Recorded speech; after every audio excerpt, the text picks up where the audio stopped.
Hello my dear student, welcome on your favourite channel science वाला। And मैं आपका प्यारा favourite science teacher Anil Tiwari again welcome on your favourite channel science वाला। Today we will discuss reproduction part 4। Today topic is sexual reproduction in human. जिन बच्चों ने part 1, 2, 3 ना देखा हो, पहले पार्ट 1, 2, 3 देखिए, देन आपको पार्ट 4 बहुत ही अच्छे से क्लियर होगा। ओके बच्चों, तो लेट्स स्टार्ट। हम लोग लास्ट पार्ट 3 में ये डिस्कस किया था sexual reproduction in flowering plant, मतलब plant. Today we will discuss sexual reproduction in human. बेटा सबको पता है, सभी लोग जानते हैं कि ह्यूमन में कौन सा रिप्रोडक्शन होता है, सेक्सुअल रिप्रोडक्शन होता है। बिकॉज ह्यूमन में मेल और फीमेल क्या होते हैं, सेपरेट होते हैं, सेपरेट सेक्स होते हैं, है ना, अलग अलग होते हैं। It means human being shows sexual reproduction and are viviparous. Okay, पहले इसको नोट कर लेते हैं हम लोग। यहाँ पे नोट कर लेते हैं कि human shows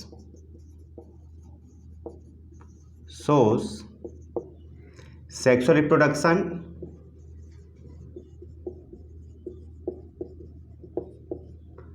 and are viviparous। बेटा विविपेरस का मतलब होता है बेबी बॉर्न। जो एनिमल्स करते हैं उनको विविपेरस करते हैं, मतलब एग लेइंग और बेबी बॉर्न जो करते हैं।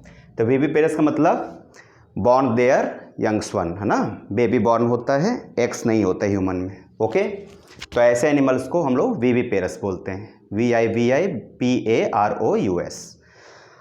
अब बेटा ह्यूमन जो रिप्रोडक्शन होता है इसमें बहुत सारे इवेंट्स होते हैं, स्टेप्स होते हैं, जिसको आपको सीक्वेंस वाइज याद करना पड़ेगा। ओके, तो क्या different reproductive events in human includes, कौन कौन से होते हैं बच्चों। तो ये सीक्वेंस आप लोग याद रखना पड़ेगा, इसमें आपका सीक्वेंस डिस्टर्ब नहीं होना चाहिए। देखिए सबसे पहले क्या होता है, गैमेटोजेनेसिस। इसका बेटा मीनिंग ये होता है कि formation of gametes. Formation of gametes is called as gametogenesis. Gameto का मतलब हो गया गैमेट और जेनेसिस का मतलब हो गया फॉर्मेशन। ओके, अब गैमेट का क्या मीनिंग है बच्चों। तो गैमेट का मतलब होता है अगर मेल है तो उसमें क्या बनेगा, स्पर्म, और अगर फीमेल है तो उसमें क्या बनेगा बच्चों, एग, या इसको बोलते हैं ओवम भी कहा जाता है, OVUM। मैं नीचे लिख देता हूं, ओवम। तो एग और ओवम का फॉर्मेशन होना गैमेटोजेनेसिस। सबसे पहले गैमेटोजेनेसिस होता है, कहाँ होता है, मेल होगा तो टेस्टिस में और फीमेल होगा तो ओवरी में होता है। ओके, अब इसके बाद क्या होता है, जो सेकेंड स्टेप है इंसेमिनेशन।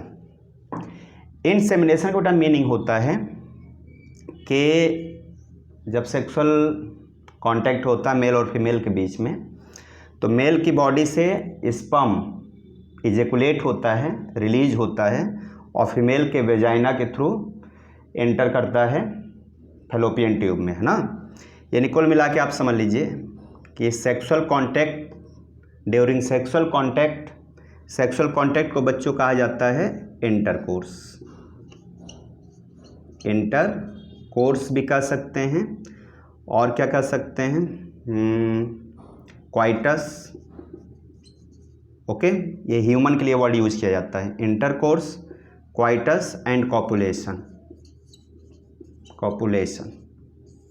तो ये वर्ड याद रखिएगा, कॉपुलेशन, क्वाइटस, इंटरकोर्स। देखिए नाम से पता चल रहा है, copulation, population, without copulation no population.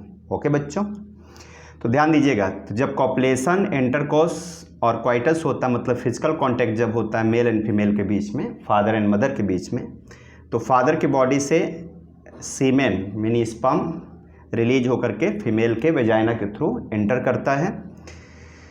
तो releasing of sperms into vagina is called as insemination during intercourse और फिजिकल कांटेक्ट। ओके, थर्ड बच्चों है फर्टिलाइजेशन। इसका मीनिंग क्या होता है? फर्टिलाइजेशन का मतलब होता है कि जब स्पर्म एंटर करता है तो उसमें एक स्पर्म और एक एग आपस में फ्यूज करते हैं, यानी कि फ्यूजन ऑफ क्या बच्चों? स्पर्म मतलब मेल गैमीट एंड एग मतलब female gamete is called as fertilisation. अब देखिए ह्यूमन में क्या होता है कि ये फर्टिलाइजेशन फीमेल के बॉडी के अंदर होता है, इनसाइड द फीमेल बॉडी।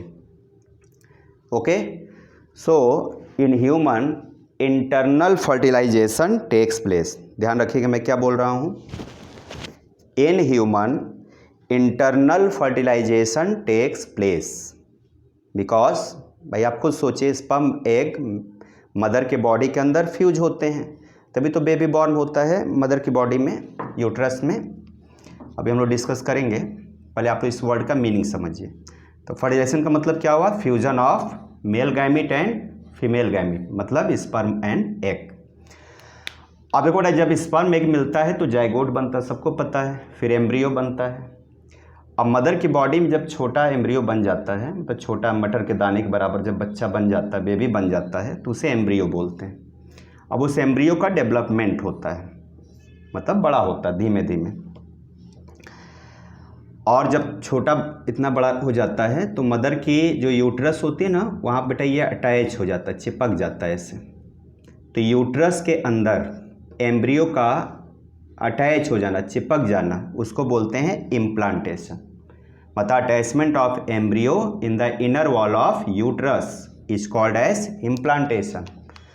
और यहाँ बेटा इम्प्लांट जब हो जाता है तो ये धीमे धीमे डेवलप होता है with the passage of time, और डेवलप होकर पूरा क्या बन जाता है? एक बेबी बन जाता है, पूरा एक बच्चा बड़ा बन जाता है, ठीक ना। अब यहाँ जगह नहीं है, और बेटा अपोजिट बेबी रहता है, याद रखना, पैर ऊपर रहता है, सर नीचे रहता है, और यहाँ से एक अटैच होता है इस तरीके से, अभी बताएंगे आप लोग को।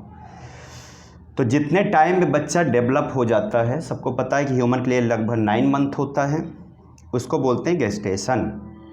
मतलब कब से कब का पीरियड? टोटल जो डेवलपमेंट में टाइम लगता है बेबी का, उसको क्या बोलते हैं बच्चों? गेस्टेशन। इसको मैं हटा देता हूँ, गेस्टेशन पीरियड। ओके, तो गेस्टेशन कितना होता है? ह्यूमन के लिए नियर अबाउट 280 से 290 डेज होता है, मतलब नियर अबाउट 9 मंथ। ओके, वैसे 9 मंथ से ज़्यादा ही होता है, ये एक एवरेज माना जाता है। ओके बच्चों, अब देखिए जब बेबी डेवलप हो गया तो वो बॉर्न भी करेगा, तो उसको बोलते हैं पार्चुरेशन, PARTURITION। पार्चुरेशन मतलब बेबी बर्थ, बच्चा पैदा होता है, बेबी बॉर्न होता है थ्रू वेजाइना। किसके थ्रू होता है बच्चों? Through vagina. देखिए फीमेल में क्या होता है कि सेक्सुअल ट्रैक और बेबी बर्थ दोनों सेम होता है। ओके, इसी से स्पर्म भी इंटर करता है और इसी से बेबी भी बॉर्न करता है। ओके, याद रखिएगा।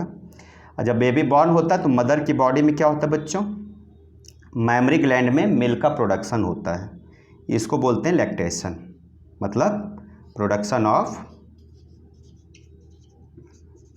Of milk in mammary gland, मतलब milk gland. Okay, milk is called as lactation. तो आई होप आप लोग को ये बात समझ में आ गई होगी कि गैमेटोजेनेसिस क्या होता है, इंसेमिनेशन क्या होता है, फर्टिलाइजेशन क्या होता है, development of embryo, implantation, gestation, parturition, lactation.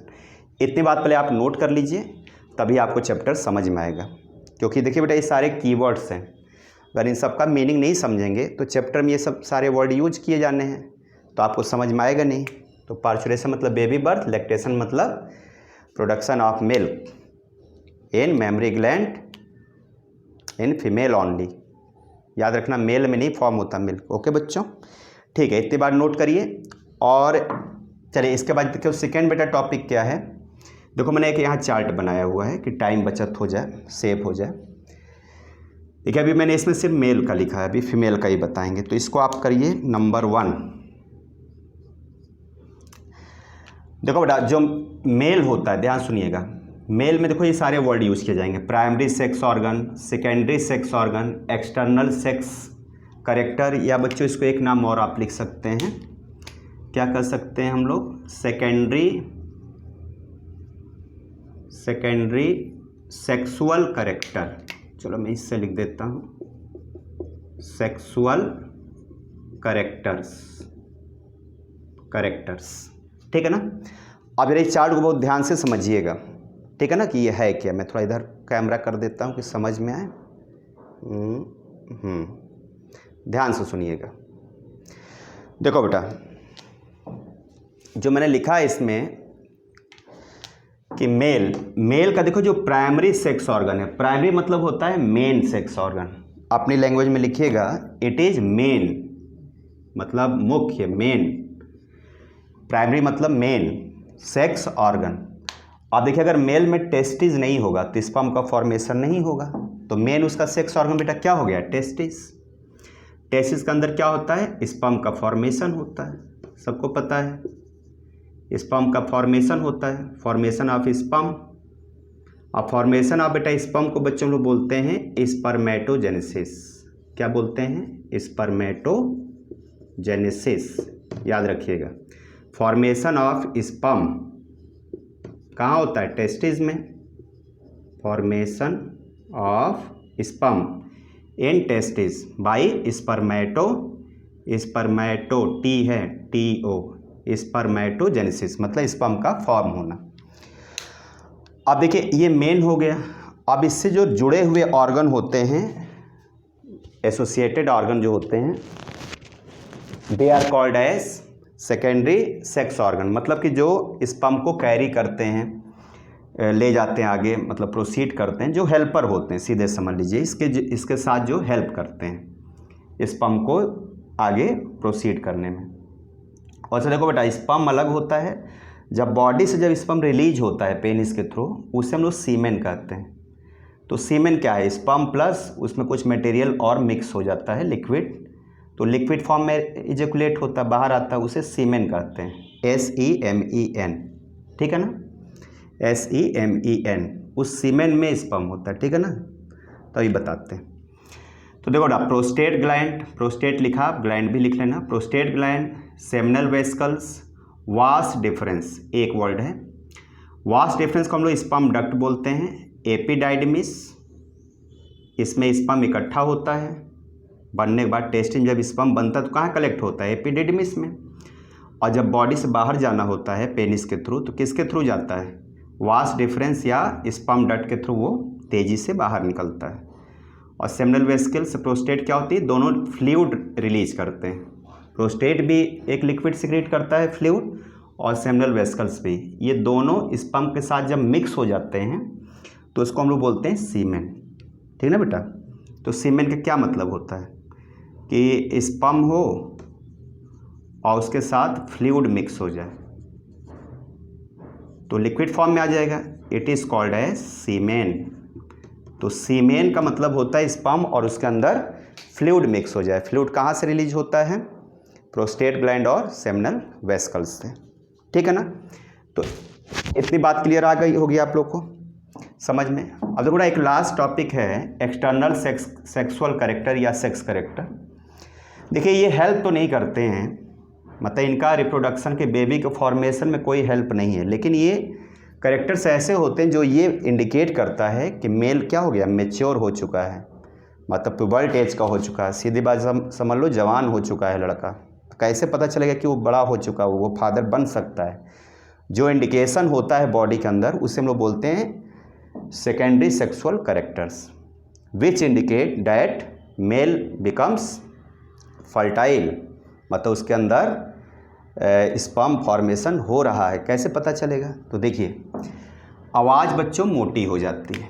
Low pitch voice का मतलब होता है कि आवाज़ का मोटा हो जाना। भाई जैसे मान लो हमारी आवाज़ तो मोटी है, अब कोई लेडीज़ होगी हमारी एज की तो उसकी आवाज़ क्या होगी, पतली होगी, है ना बेटा। तो जब आवाज़ आपकी मोटी हो जाए तो समझ लीजिए कि मेल क्या होगा बच्चों, फादर बन सकता है। और फीमेल में इसका उल्टा होता है, उसमें हाई पिच हो जाता है। अभी हम लोग फीमेल का लिखेंगे। देखो बियर्ड मतलब दाढ़ी का आ जाना, अगर दाढ़ी मूछ आ गया तो समझ लो कि आप जो है जवान हो चुके हैं, ठीक है, मतलब मैच्योर हो चुके हैं, प्यूबर्ट हो चुके हैं, फादर बन सकते हैं। और क्या है, ब्रॉड शोल्डर, सीने चौड़े हो जाते हैं। नैरो हिप, हिप का मतलब जो कमर का ये पार्ट है वो पतला हो जाता है, और फीमेल में क्या होता है, चौड़ा हो जाता है, ब्रॉड हो जाता है। तो जस्ट मेल का अपोजिट बेटा जो सेक्सुअल कैरेक्टर होते हैं वो फीमेल में होते हैं। फीमेल में क्या होगा, हाई पिच वाइस हो जाएगी, दाढ़ी होगी नहीं, भाई दाढ़ी मूंछ थोड़ी होती है। ब्रॉड शोल्डर नहीं होते हैं, उसमें ब्रॉड क्या होते हैं, हिप रीजन ब्रॉड हो जाता है ना, उसमें ये ब्रॉडर हिप हो जाता है। तो देखिए ये बेटा हो गया मेल के बारे में, आपको ये याद रखना पड़ेगा, तभी आगे आपको समझ में आएगा। ओके, तो ठीक है, इसको आप लोग नोट करिए पहले।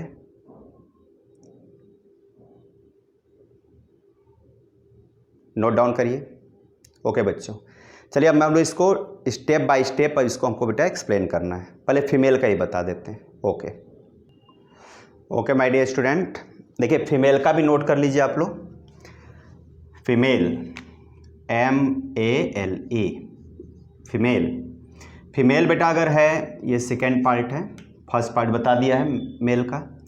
इसमें प्राइमरी जो सेक्स ऑर्गन होता है वो ओवरी होता है। ओवरी के अंदर बच्चों एग का फॉर्मेशन होता है, फॉर्मेशन नहीं होता, एक चीज़ याद रखिएगा। देखो अगर कोई छोटी बच्ची भी आज बॉर्न हो रही है मेल की, मतलब ह्यूमन की, तो बेटा उसके बॉडी में पहले से मिलियंस ऑफ एग होते हैं, ठीक है ना। तो एग जो होते हैं वो इमेच्योर फॉर्म में होते हैं, वो धीमे धीमे जब वो 13 ईयर्स की हो जाती है, जब मेंस्ट्रुअल साइकिल स्टार्ट होता है, तो एक एक एग क्या होता है उसमें से मेच्योर होता रहता है हर महीने, उसी को एग कहते हैं। ओके बच्चों, इमेच्योर एग तो उसे ओसाइड्स वर्ड यूज करते हैं, और भी कई वर्ड्स हैं, आप ओसाइड्स याद रखिए। तो ओवरी में बच्चों क्या होता है, फॉर्मेशन या डेवलपमेंट। फॉर्मेशन की जगह आप डेवलपमेंट लिखो तो ज़्यादा अच्छा रहेगा, क्योंकि पहले से ही उसमें एग है। एग मतलब undevelop egg, development of eggs, और इसको बच्चों कहा जाता है ओजेनेसिस। एग के फॉर्मेशन क्या कहते हैं, ओजेनेसिस।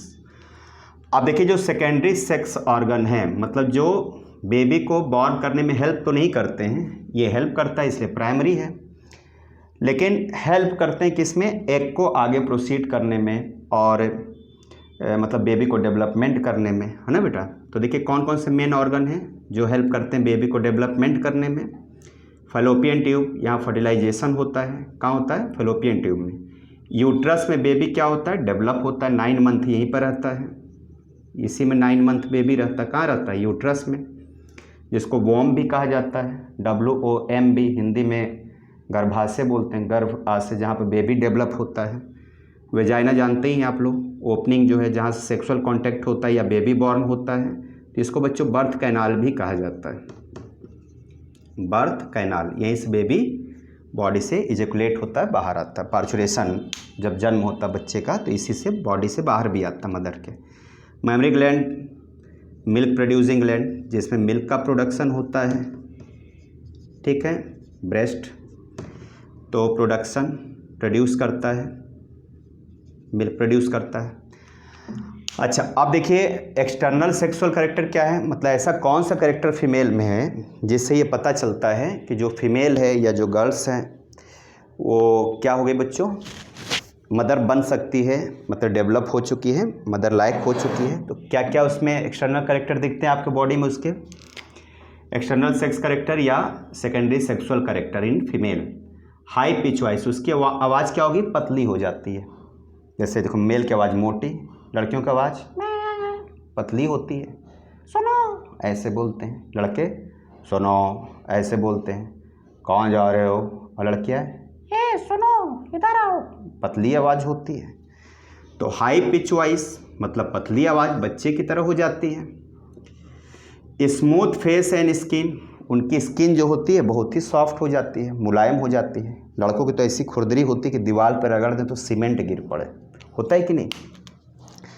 तो मेल का क्या होता है, जो फेस होता है वो स्मूथ नहीं होता है, जो है सैंड पेपर की तरह हो जाता है, कहीं रगड़ दे तो दीवार का सब सीमेंट गिर पड़े, बिल्डिंग गिर पड़े, समझिए इतनी खतरनाक आपकी स्किन मेल की हो जाती है। तो सारी अच्छी चीज़ें फीमेल के लिए गॉड ने बनाए हैं। देखिए स्मूथ फेस हो जाता है, सॉफ्ट हो जाता है, स्किन भी सॉफ्ट हो जाती है।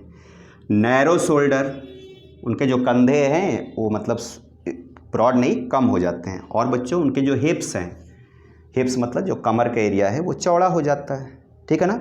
तो it is the indication of a female that he becomes mature and can conceive a baby, वो बेबी को बॉर्न कर सकती है। ओके बच्चों, एक चीज़ और याद रखिएगा कि फीमेल में बच्चों सबसे मेन जो प्रोसेस होता है जिससे ये पता चले कि वो मदर बन सकती है, बेबी को कंसीव कर सकती है या नहीं कर सकती, वो बच्चों होता है मेंस्ट्रुएशन। मेंस्ट्रुएशन मतलब होता है ब्लीडिंग, ब्लीडिंग होती है फीमेल के वेजाइना से एवरी 28 डेज पे। अगर ब्लीडिंग होती है तो उसे बोलते हैं मेंस्ट्रुएशन, और एवरी 28 डेज पे ये रिपीट होता है तो उसे बोलते हैं मेंस्ट्रुअल साइकिल, जिसको शॉर्टकट में बच्चों मेंस्ट्रुअल साइकिल को MC से इंडिकेट करते हैं। तो अगर फीमेल में ये प्रोसेस अगर हो रही है इसका मतलब उसमें एग का फॉर्मेशन हो रहा है, और जब जब ये प्रोसेस होती है तब तब एग का डेवलपमेंट होता है। तो फीमेल में बच्चों हर मंथ ये प्रोसेस होती है, मतलब हर मंथ ओनली 1 एग फॉर्म होता है। कितने एग? 1 egg every month. लेकिन मेल में क्या है, जो स्पर्म बनते हैं वो डेली मिलियंस ट्रिलियंस बनते हैं। ओके, अब 50 ईयर्स में जाके ये प्रोसेस बंद हो जाती है मेंस्ट्रुअल साइकिल। इसका मतलब जैसे मेंस्ट्रुअल साइकिल बंद होगा फीमेल में एग बनना भी बंद हो जाएगा।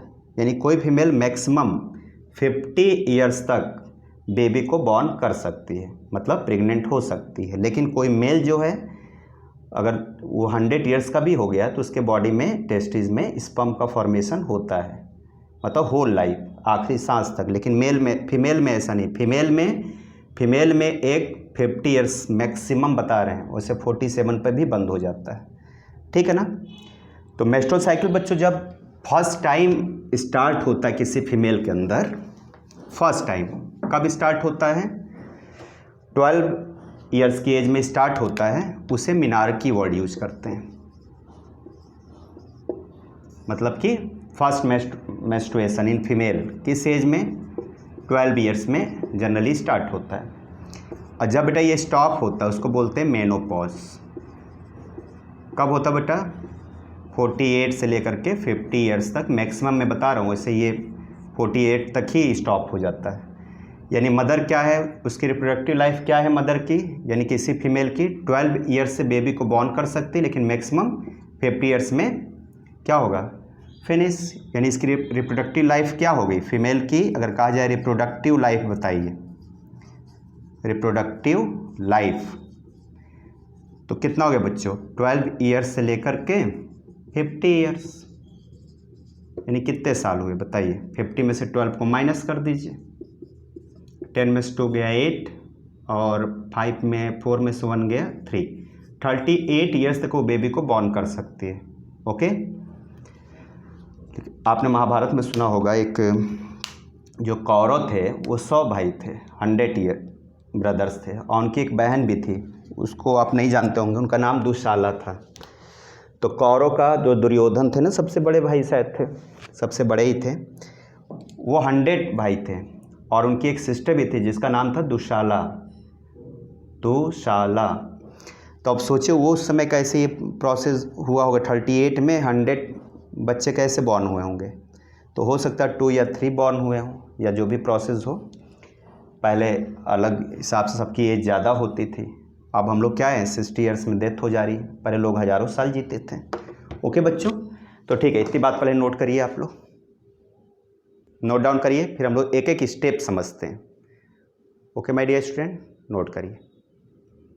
अच्छा, एक चीज़ और समझ लीजिए कि अगर कहा जैसे मेल का रिप्रोडक्टिव लाइफ क्या होगा, मेल का, ये तो मान लो फीमेल का हो गया, रिप्रोडक्टिव लाइफ ऑफ किसका लाइफ बताया हमने, ये बच्चों फीमेल का है। कितना आंसर आ रहा है? 38 ईयर्स। और मेल का कितना होगा? अगर मेल का कहा जाए रिप्रोडक्टिव लाइफ ऑफ मेल, मतलब कब तक उसके बॉडी में स्पर्म फॉर्म होगा। फीमेल में तो 38 ईयर्स आया, मेल में बच्चों क्या होगा? देखो 14 ईयर से स्टार्ट होता है स्पर्म का फॉर्म होना, और कब तक? Whole life. मान लो कोई बच्चों 80 ईयर्स तक अगर ज़िंदा रहता है तो 80 ईयर्स तक बनेगा। मान लो कोई 90 ईयर्स तक अगर ज़िंदा रहता है तो 90 ईयर्स तक स्पर्म फॉर्म होगा। 100 तक ज़िंदा रहता है तो 100 ईयर्स तक होगा। यानी कि मेल का जो रिप्रोडक्टिव लाइफ होता है वो 14 ईयर्स ऑनवर्ड्स होल लाइफ होता है। ओके, ठीक है, नोट डाउन करिए। आइए next topic is okay my dear student. अब देखिए नेक्स्ट जो टॉपिक है मेल रिप्रोडक्टिव सिस्टम, मतलब ह्यूमन में कौन कौन से पार्ट्स होते हैं, इसको हम डिस्कस करेंगे। तो बेटा भाई कौन कौन से पार्ट्स होते हैं? It includes testis. देखो टेस्टिस, जब दोनों टेस्टिस की बात करेंगे, कितने टेस्टिस होते हैं? 2 होते हैं। लोअर साइड आपने देखा होगा, लोअर लिम्ब के बीच में इधर टेस्टिस होते हैं ना 2। तो टेस्टिस कितने होते हैं? 2 होते हैं। देखिए प्लूरल फॉर्म में क्या बोलेंगे? Testis, TES। लेकिन सिंगुलर में सिर्फ एक को क्या बोलेंगे? Testis, TES। और दोनों को एक साथ क्या बोलेंगे बच्चों? प्लूरल फॉर्म में क्या कहेंगे? TES। ओके, तो थोड़ा याद रखिएगा। इसमें क्या फॉर्म होता है? स्पर्म। अब ये कुछ डक्ट होते हैं जो रिलेटेड होते हैं, क्या होते हैं? जैसे रेटी टेस्टिस, वास डिफरेंटिया, स्पर्म डक्ट। तो आपको ये याद रखना 2, स्पर्म डक्ट यानी कि वास डिफरेंस एंड एपिडिडमिस। इसमें जो स्पर्म बनता है वो एपिडिडिस में कलेक्ट होता है, स्टोर होता है, और स्पर्म डक्ट यानी कि वास डिफरेंस के थ्रू बॉडी से बाहर आता है। ठीक है, टेस्टिस से रिलीज होकर के बॉडी से बाहर रिलीज होता है, तभी हम लोग डिस्कस करेंगे। ग्लैंड्स कौन कौन से होते हैं? जिससे फ्लूइड निकलता है जो स्पर्म के साथ मिक्स होकर के उसको लिक्विड फॉर्म में कन्वर्ट करता है, जिससे सीमेन का फॉर्मेशन होता है। देखो एक होता है सेमिनल वेसिकल्स, प्रोस्टेट ग्लैंड और कॉपर ग्लैंड। ओके, तो इतने बेटा आपको याद रखना है। ठीक है, और एक होता है एक्सटर्नल जेनिटेलिया, मतलब जो सेक्स में हेल्प करता है, फिजिकल कांटेक्ट में जो हेल्प करता है, उसको बोलते हैं पेनिस। ओके, पेनिस के थ्रू क्या होता है? यहाँ जो स्पर्म बनता है बॉडी से बाहर इजैकुलेट होता है और इसके थ्रू फीमेल और मेल के बीच में सेक्सुअल कांटेक्ट होता है। ओके, तो चलिए अभी हम लोग इसको डिस्कस करेंगे। अब इसको आप लोग पहले नोट करिए। अब हम लोग एक डायग्राम बनाते हैं और इसको हम लोग समझते हैं। देखिए उधर दिख रहा था ना, देखिए मैं कैमरा इधर नोट कर लेना। Seminal vesicles, prostate glands, copper glands. Okay, अच्छा एक चीज़ और समझ लीजिए फिर हम लोग आगे बढ़ते हैं। देखो प्रोस्टेट ग्लैंड क्या होता है? ये एज के साथ साथ इनलार्ज होता रहता है, बड़ा होता रहता है। जब आपकी एज ज़्यादा हो जाती है, 50 ईयर्स के करीब हो जाती है, तो ये बेटा इतना ज़्यादा इनलार्ज हो जाता है कि जो इसमें एक डक्ट होती है जिससे बाहर आता है यूरिन या स्पर्म, दोनों का रास्ता सेम होता है। तो ये बेटा जो ग्लैंड होती है ना, ये ग्लैंड इतनी बड़ी हो जाती है प्रोस्टेट ग्लैंड कि इसको ब्लॉक कर देती है। किसको? यूरेथ्रा को। ये जो ग्लैंड जो बीच में ट्यूब है और यूरिन इससे पास नहीं हो पाते, यूरिनरी ब्लैडर क्या कर देती है, मतलब वो सॉरी ये जो यूरेथ्रा है इसको ब्लॉक कर देती है, जिससे ट्यूब को ब्लॉक कर देती है, जिससे यूरिन बॉडी से बाहर नहीं आ पाता। ठीक है ना बेटा? अभी हम लोग सब ये बातें डिस्कस करेंगे, पहले आप इसको नोट करिए। ओके बच्चों, अब एक डायग्राम बनाते हैं मेल रिप्रोडक्टिव सिस्टम का। तो बड़ा ये हो गया टेस्टिस, ध्यान सुनिएगा सब लोग। These are 2 testes located between 2 legs in a pouch-like structure. It is called as scrotum. या बच्चों इसको बोलते हैं स्क्रोटल सैक। ये पाउच होता है, बैग लाइक स्ट्रक्चर होता है जिसमें टेस्टिस होते हैं। अब टेस्टिस को यहाँ से ना, यहाँ पे 2 पार्ट होते हैं, एक टेस्टिस इधर, एक टेस्टिस लेफ्ट साइड, एक टेस्टिस राइट साइड होता है। अब देखो इसके ऊपर यहाँ पे देखो टेस्टिस के अंदर क्या बनता है? स्पर्म बनता है, और स्पर्म बनने के बाद देखो यहाँ पे एक ट्यूब होती है पतली सी इस तरीके से। ठीक है ना? It is called as epididymis. मैंने उसमें लिखा था ना एपिडाइडमिस, तो आप लोग एपिडाइडमिस लिख लीजिएगा, है ना? ठीक है, नोट करिए। एपिडाइडमिस बेटा ये ट्यूबुलर स्ट्रक्चर होता है जो जब स्पर्म यहाँ बन जाता है टेस्टिस के अंदर, तो इसमें जाके कलेक्ट हो जाता है। किसमें? एपिडिडमिस में। और ये दोनों क्या है? टेस्टिस हैं, यहीं पे लिख दीजिए टेस्टिस। ठीक है ना? अच्छा अब देखिए इसमें दोनों में बेटा ये दोनों इस तरीके से आके एक ट्यूब में कन्वर्ट हो जाते हैं। देखो इस तरीके से, ध्यान समझिएगा। देखो मैं रफली डायग्राम बना रहा हूँ समझने के लिए। अब देखो ये चला गया आपके एब्डोमिनल कैविटी में, पेट में चलाया भाई, ये टेस्टिस है, यहाँ से दोनों ट्यूब जुड़ गए, इस तरीके से आपके एब्डोमिनल कैविटी में रहता है। ऐसे हटा देते हैं। अब देखो यहाँ स्पर्म बन गया। अब देखिए स्पर्म अभी अनडेवलप बनता है, जब स्टार्टिंग बनता है तो उसे अनडेवलप स्पर्म कहते हैं, ठीक है ना, उसको बोलते हैं स्पर्मेटिड्स। वो बेटा इसमें कलेक्ट होता है और यहाँ मेच्योर होता है, कहाँ पर, एपिडिडमिस में। जब वो मेच्योर हो जाता है तो उसे बोला जाता है स्पर्मेटोजोआ, यानी कि स्पर्म, ठीक है। तो स्पर्म जो नया नया बनता है, बेबी में स्पर्म जो होता है उसको क्या बोलते हैं, स्पर्मेटिड्स। और वो कहाँ डेवलप होता है, एपिडिडमिस में, उसको फिर बोलते हैं स्पर्मेटोजोआ या स्पर्म। फिर यहाँ देखो इस तरह से स्पर्म आता है इसमें, ये जो ट्यूब है जिसके थ्रू आ रहा है इसको बोलते हैं स्पर्म डक्ट, या बच्चों इसको बोलते हैं वास डिफरेंस, ठीक है। अब देखिए जब यहाँ से बेटा ये पास करता है एब्डोमेन, पेट में से पास करेगा ना भाई, इंटेस्टाइन नीचे है, फिर यहाँ से निकल कर ऐसे पेट के थ्रू बाहर निकलता है, बट एंटर किया एब्डोमेन में। अब देखो जब ये पास करता है तो इसमें 3 ग्लैंड्स जुड़ी होती हैं। चलो मैं ग्लैंड्स यहाँ मान लेता हूँ, मान लो एक ग्लैंड्स ये हो गई, और रुकिए 1 मिनट, एक ग्लैंड्स मान लो ये है, रफली डायग्राम है, मैं बार बार बोल रहा हूँ। एक ग्लैंड्स बच्चों ये है, एक ग्लैंड्स यहाँ मान लीजिए, ठीक है ना। और देखो एक ग्लैंड्स और होती है बड़ी सी, जिसको बोलते हैं यूरिनरी ब्लैडर। देखो वो भी ऐसे जुड़ी रहती है इसी में, ठीक है। अब ध्यान से हमारी बात समझिएगा। एक बच्चों हो गया, एक एक नाम लिख लेते हैं, ठीक है ना। एक का नाम हो गया सेमिनल वेसिकल्स, रुको जरा पेन चेंज कर दें।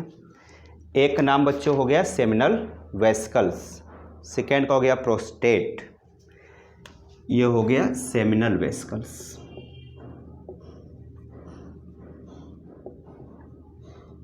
ये बेटा हो गया मान लो प्रोस्टेट,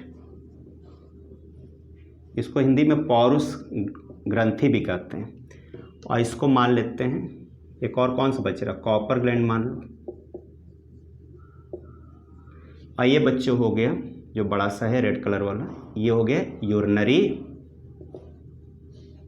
ब्लैडर, ठीक है। सही दिख रहा है कि नहीं, सही दिख रहा है, हाँ ठीक ही है। चलिए यूरिनरी ब्लैडर, थोड़ा यहाँ से देखो यूरिन जो इसके अंदर फिलअप है, यूरिन भी देखो इसी रास्ते से बाहर निकलता है, और यहाँ से जो स्पर्म आ रहा है स्पर्म भी इसी रास्ते से बाहर निकलता है। अब हमारी बात जरा ध्यान से समझिएगा आप लोग। देखो जब यहाँ पर स्पर्म यहाँ से पास होता है स्पर्म डक्ट के थ्रू टेस्टिस से बनने के बाद, तो यहाँ जब जैसे पास करता है स्पर्म बेटा ना, तो यहाँ से फ्लूइड सिक्रीट होता है। कहाँ से फ्लूइड सिक्रीट होता है, सेमिनल वेसिकल से फ्लूइड सिक्रीट हुआ, प्रोस्टेट ग्लैंड से हुआ, है ना। तो जब ये सिक्रीट होता है तो ये जो इसका फ्लूइड निकलता है, ये फ्लूइड बेटा स्पर्म के साथ क्या हो जाता है, मिक्स हो जाता है। तो फिर एक डेंस यहाँ स्ट्रक्चर बन जाता है स्पर्म का, मतलब कि गाढ़ा हो जाता है, थिक हो जाता है, और बेटा वो बॉडी से क्या होता है, यहाँ से रिलीज होता है, ठीक है ना। ध्यान समझिएगा, ये जो बाहर का स्ट्रक्चर होता है इसको बच्चों कहते हैं पेनिस या एक्सटर्नल जेनिटेलिया, ठीक है ना। आप ध्यान से सुनना बच्चों मेरी बात। अब जैसे स्पर्म यहाँ से पास हुआ तो इसका फ्लूइड इसमें मिक्स हो गया, तो ध्यान सुनिएगा, फ्लूइड जब स्पर्म के साथ फ्यूज हो जाता है, मिक्स हो जाता है, तो किसका फॉर्मेशन होता है, सीमेन का।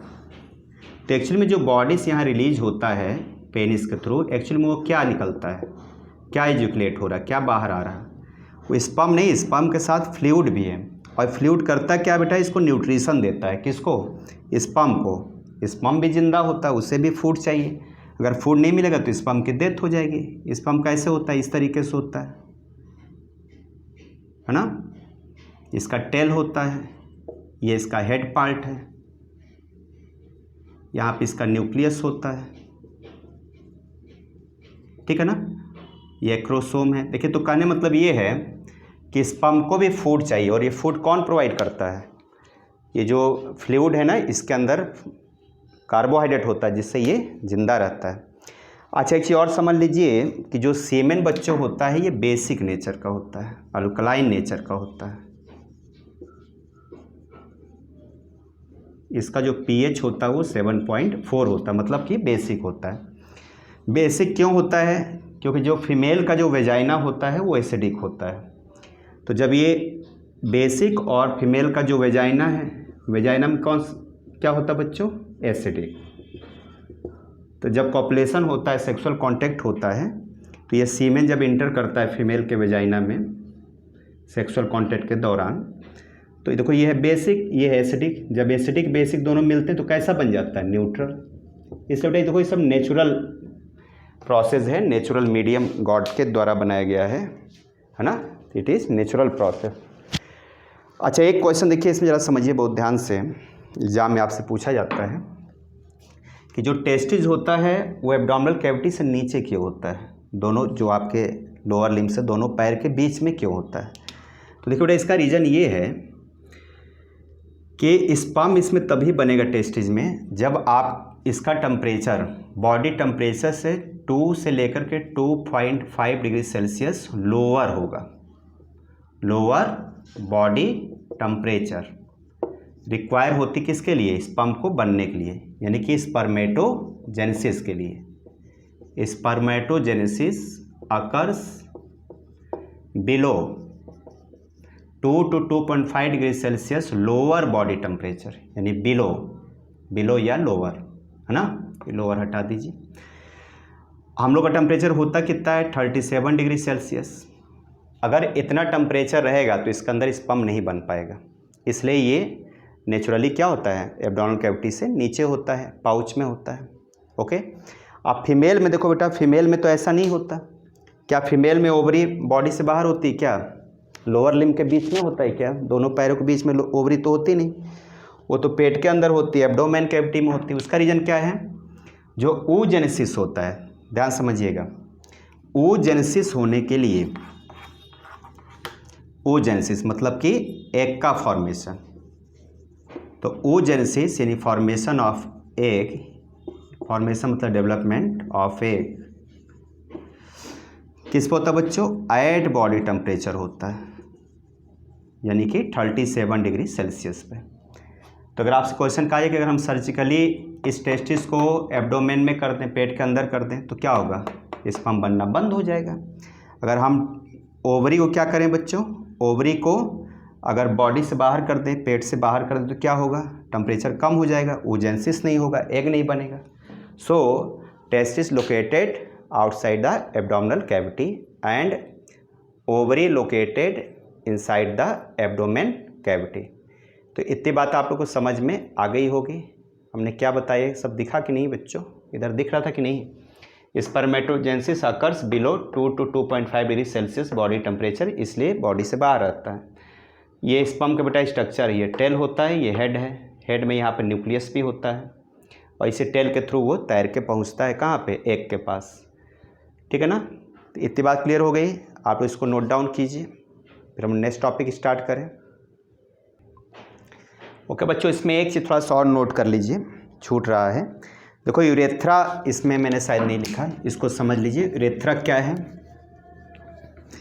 देखो एक्चुअली में ये जो ट्यूब होती है, ये ट्यूब जो आ रही है पेनिस के थ्रू बाहर जाती है ना, तो बेटा इसको बोलते हैं, इस ट्यूब को यूरेथ्रा। क्या बोलते हैं बच्चों? यूरेथ्रा। देखिए जरा ध्यान दीजिए, यूरेथ्रा क्या बच्चों? यूरिन, देखो यहाँ से आ रहा है यूरिन, और इधर से बच्चों आ रहा है स्पर्म, स्पर्म आके लिक्विड इसमें मिक्स हो गया, और यहाँ पर आ रहा है सीमेन के फॉर्म में। तो देखिए सीमेन और यूरिन दोनों के लिए ये कॉमन डक्ट है, मतलब जो ट्यूब है कॉमन डक्ट है। तो यूरेथ्रा बच्चों क्या होता है? It is common duct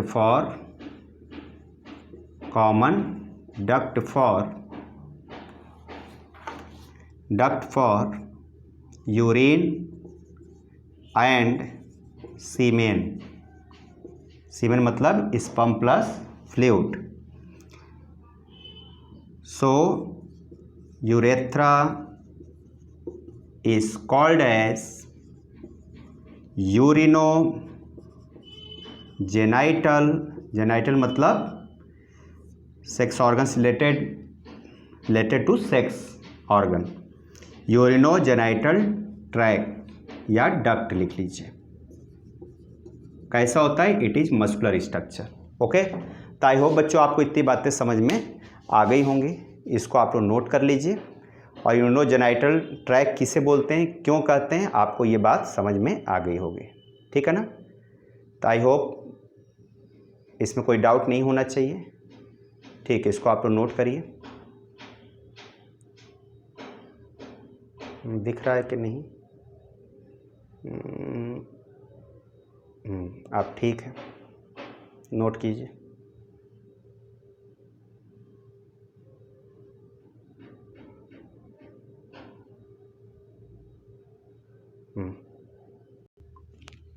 okay my dear student, देखिए इस चैप्टर से रिलेटेड कुछ इम्पॉर्टेंट पॉइंट्स हैं, तो मैं उसे रीड कर दे रहा हूँ। आप लोग मतलब बोल दे रहा हूँ, आप लोग उसे नोट कर लीजिए कॉपी में पॉज कर करके। ठीक ना? Very important.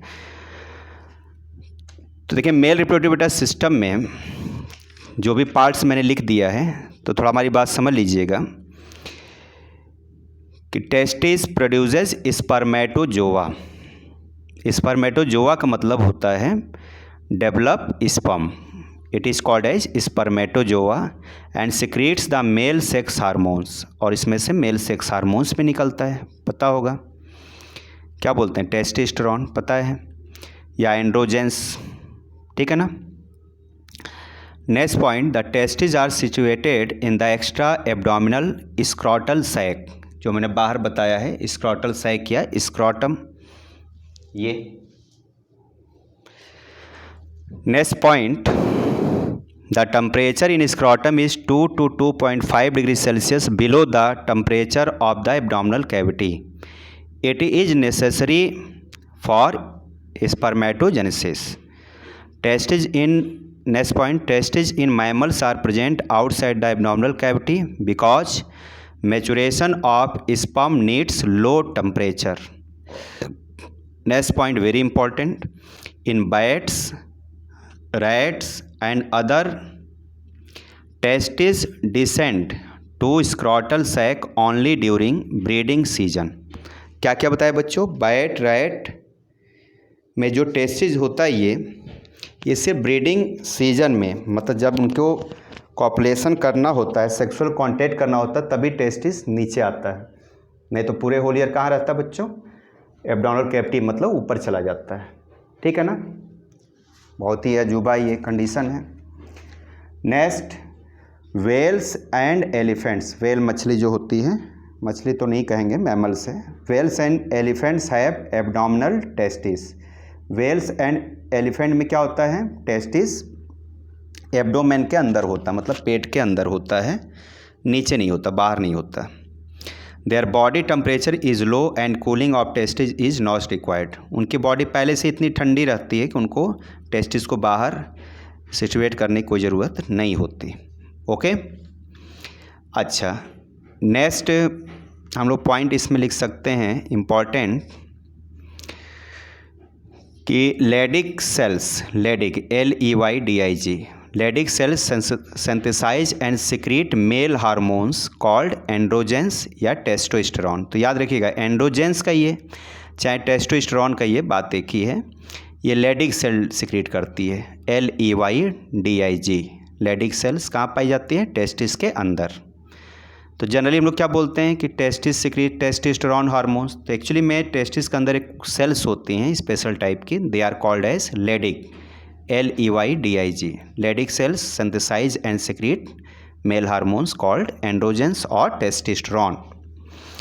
अच्छा, आप जरा से बेटा समझते हैं कि ये एपिडिडमिस का फंक्शन क्या है। ये जो ट्यूबुलर स्ट्रक्चर है, पतली पतली, तो इसके बारे में 2-3 लाइन लिख लीजिएगा। First point is several tubes called vasa efferentia arises from rete testis and conduct sperm into epididymis. तो देखिए यहाँ से स्पर्म इसमें आता है, ठीक है ना। कहाँ पाता है? एपिडिडमिस में। किसके थ्रू आता है बच्चों? तो उसका नेम है वासा एफरेंटिया, ठीक है ना। तो वासा एफरेंटिया क्या करते हैं? स्पर्म को टेस्टिस से यहाँ लाते हैं एपिडिडमिस में और यहाँ स्टोर करते हैं, ठीक है। Sorry, rete testis, sorry. तो several tubes called vasa efferentia rises from rete testis and conduct sperms into epididymis. Next point, epididymis is a tightly coiled structure about 5 meter. अब समझ लो ट्यूब 5 मीटर होती है long. If stretched out and found on the inner surface of the testis. अगर इसको हम stretch करें तो 5 मीटर होगी ये, ठीक है। अब इसका फंक्शन क्या है बच्चों? Spermatozoa that enter the epididymis are non motile. देखो बेटा, यहाँ जो स्पर्म बन के आते हैं उनको बोलते हैं स्पर्मेटोजोआ, में मतलब अनडेवलप जो होता है उसको स्पर्मेटोजोआ बोलते हैं, वो नॉन मोटाइल होते हैं। नेक्स्ट पॉइंट क्या है? The epididymis serve as the site for sperm maturation and for storage of sperm between ejaculation. EJACULATION। Ejaculation मतलब इजैकुलेट होना, बाहर जाना। तो बाहर जाने से पहले एपिडिडमिस में यहाँ पर स्पर्म क्या होते हैं? मैच्योर होते हैं। कहाँ पर? एपिडिडमिस में, ठीक है। नेक्स्ट पॉइंट क्या बच्चों है? वास डिफरेंस या स्पर्म डक्ट। अब इसके बारे में थोड़ा 2 लाइन लिख लीजिए।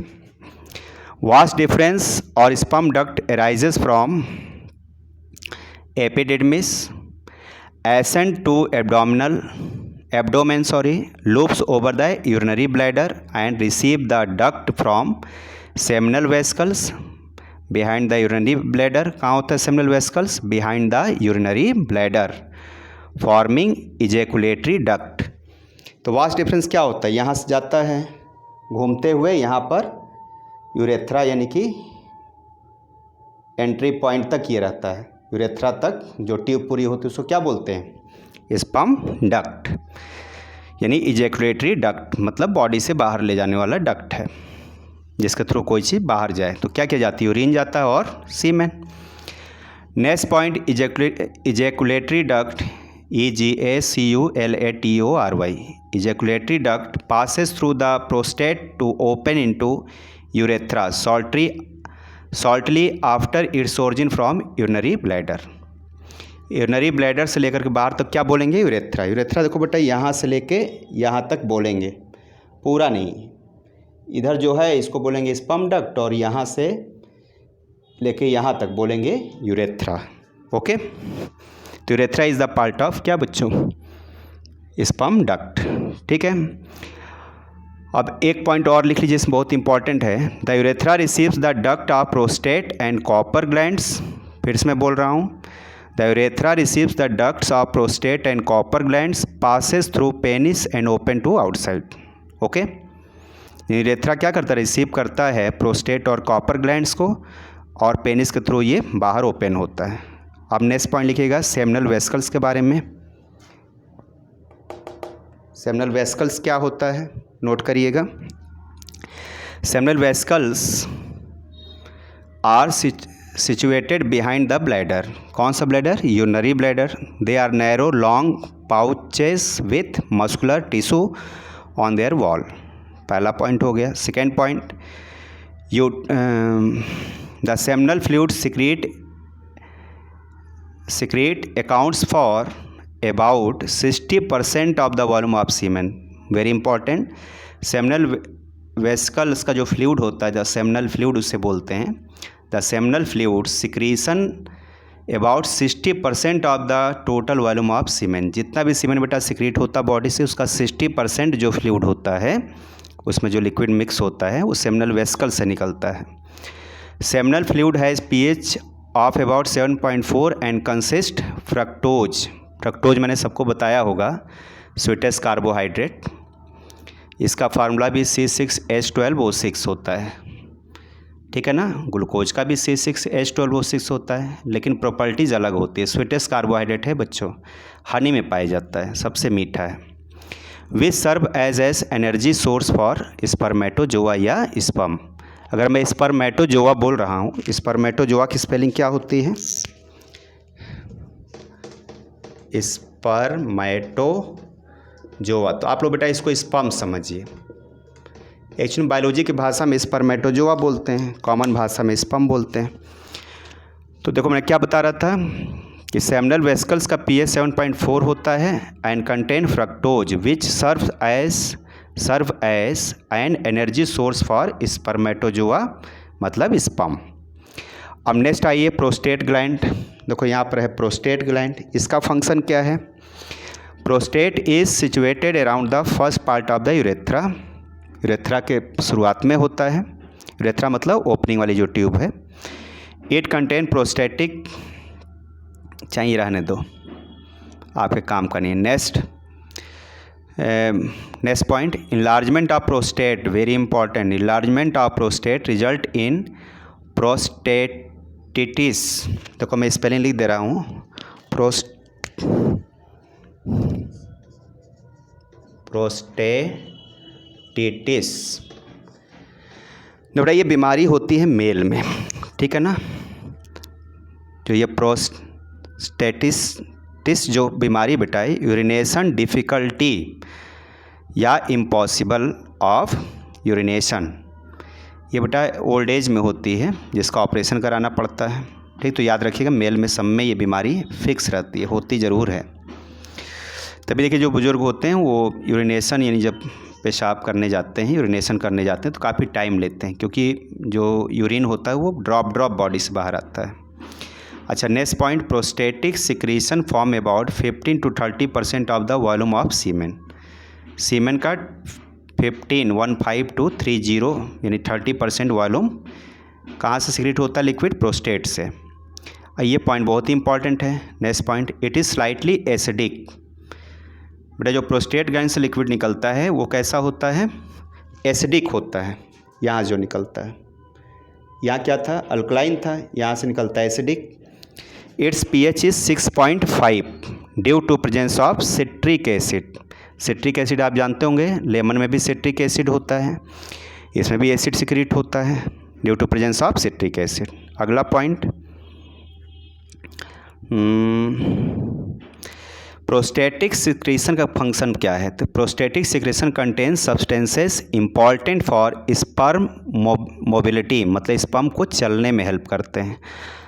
अगर ये नहीं निकलेगा यहाँ से लिक्विड, तो स्पर्म यहाँ से तैर के ना ऐसे बॉडी से बाहर आके वजाइना में नहीं पहुँच पाएगा। ओके बच्चों, that is important for sperm mobility. Mobility मतलब मूवमेंट। ओके, क्लियर हो गया सबको? अब लिखिए कॉपर ग्लैंड के बारे में। दीज आर नोन एज, इसका एक नाम और भी है, बल्बो यूरेथ्रल ग्लैंड। मैं स्पेलिंग लिख देता हूँ, बल्बो यूरेथ्रल ग्लैंड। एक मिनट, बल्बो यूरेथ्रल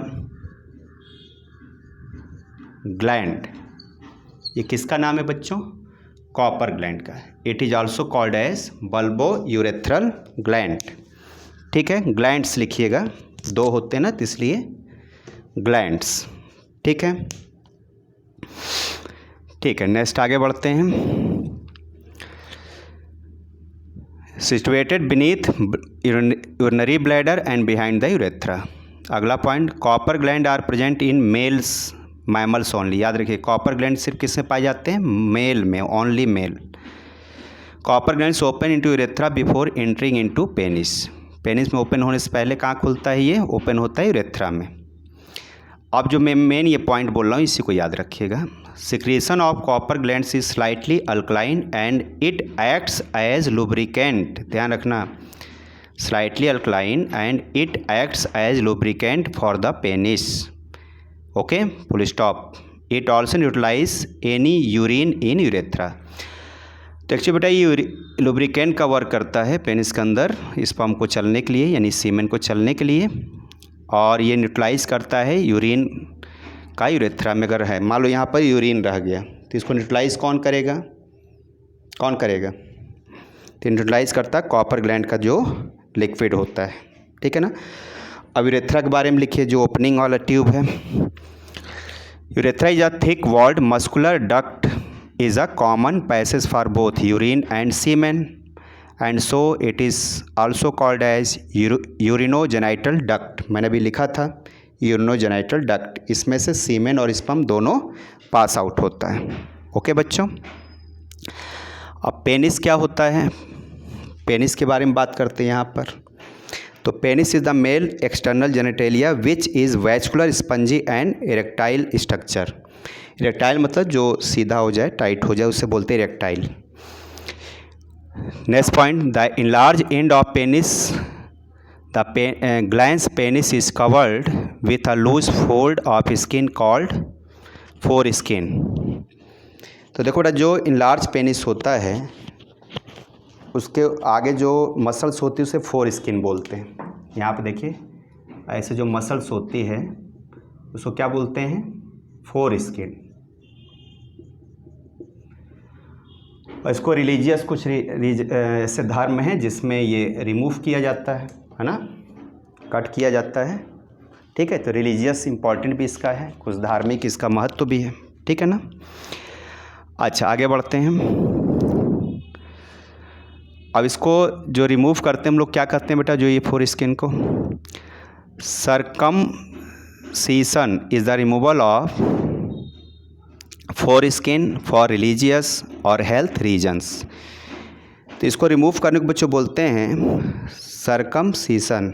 देखो ये स्पेलिंग होती है सरकम, CIRCUMCISION।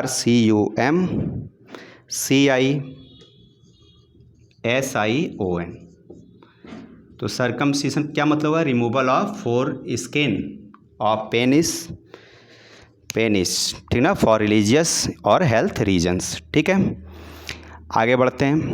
Penis contains 3 longitudinal columns of spongy erectile tissue which becomes filled with blood during sexual excitement. Okay, इसको थोड़ा सा आप समझ लीजिए क्या कहना चाह रहे हैं। देखिए ये बेटा जो पेनिस होता है, तो मैं अच्छे से समझा देता हूँ। देखिए पेनिस जो होता है बेटा, पेनिस के अंदर 3 यहाँ पर कोटर्स होते हैं। कोटर्स का मतलब ट्यूब्स होते हैं, 1 2 3। जब ये इरेक्टाइल होता है सेक्सुअल कॉन्टैक्ट के दौरान, मतलब कि एक्साइटमेंट जिसे बोलते हैं बायो में, तो इसमें बेटा ब्लड फिलअप हो जाता है।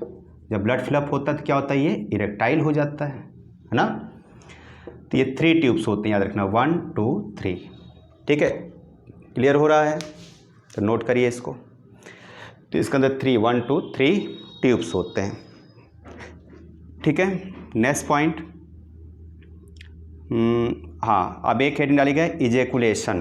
देखो इजैकुलेशन क्या होता है, removal of semen through penis, यानी कि यूरेथ्रा थ्रू जो स्पर्म बॉडी से बाहर आता है उसे हम लोग क्या बोलते हैं बच्चों, इजैकुलेशन वर्ड यूज करते हैं। ठीक है, तो ejaculation to the expulsion of semen, मतलब releasing of semen from the urethra out of the penis during sexual intercourse. Okay, sexual contact के दौरान जो सीमेन रिलीज होता है उसे इजैकुलेशन बोला जाता है। Next point, at an average ejaculation 3 millilitre of semen containing about 300 millions spermatozoa, मतलब sperm is emitted by man. देखो ना, यहाँ से जो स्पर्म रिलीज होता है, स्पर्म जो रिलीज होता है ये 3 मिलीलीटर होता है। 3 मिलीलीटर क्या होता है बच्चों, सीमेन। इसमें टोटल स्पर्म कितने होते हैं, 300 मिलियंस। ठीक है, याद रहेगा, ये काउंटिंग होती है 300 मिलियंस इन 1 स्पर्म। स्पर्म को बच्चों क्या बोलते हैं, स्पर्मेटोजोआ। स्पेलिंग दिख रही है, स्पर्मेटोजोआ दिख रहा है कि नहीं, एक मिनट।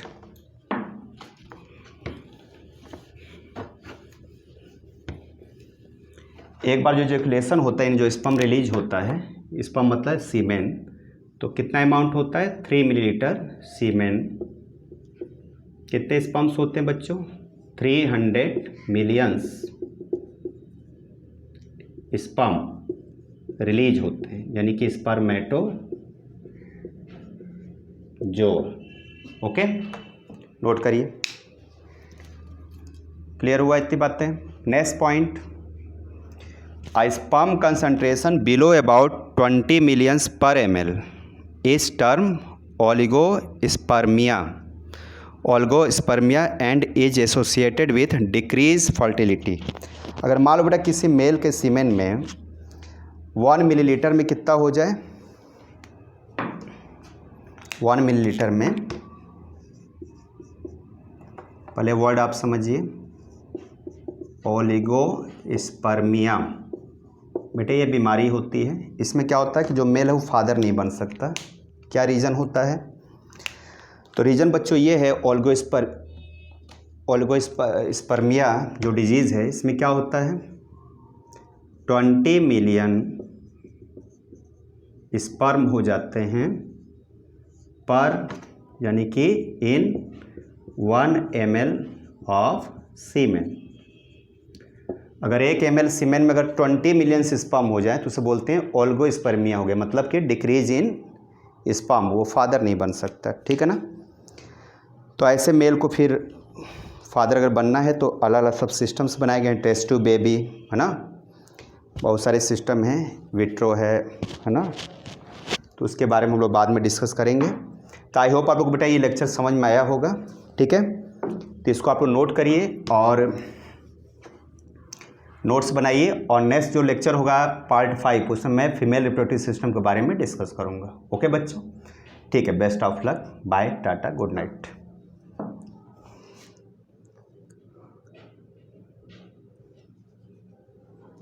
नोट कर लीजिए सब लोग।